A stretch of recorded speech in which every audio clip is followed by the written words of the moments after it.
ಹೊನ್ನಳ್ಳಿ ತಾಲೂಕಿನ ಹಿರೇಗೋಣಿಕೆರೆ ಗ್ರಾಮದಲ್ಲಿ ಎಳೆಗೌರಿ ಹಬ್ಬವನ್ನು ಸಡಗರ ಸಂಭ್ರಮದಿಂದ ಗುರುವಾರ ಆಚರಿಸಲಾಯಿತು. ಗ್ರಾಮದ ಹಿರಿಯರ ಸಮ್ಮುಖದಲ್ಲಿ ಗೌರಿ ಪುರಾಣವನ್ನ ಪಠನೆ ಮಾಡುವುದರ ಮೂಲಕ ಕಾರ್ಯಕ್ರಮವನ್ನ ಆರಂಭಿಸಲಾಯಿತು.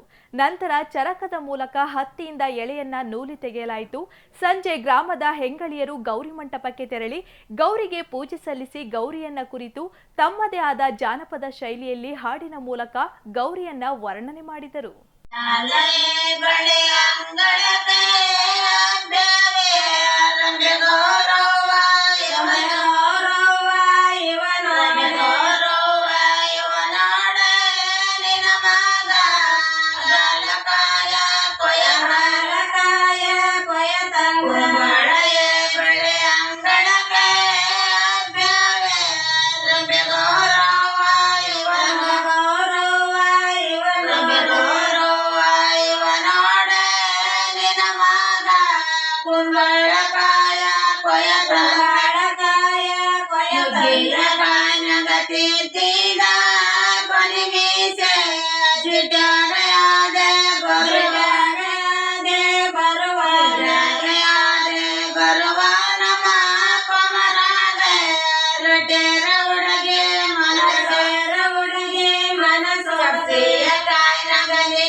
ಕುಮಾರನಿನ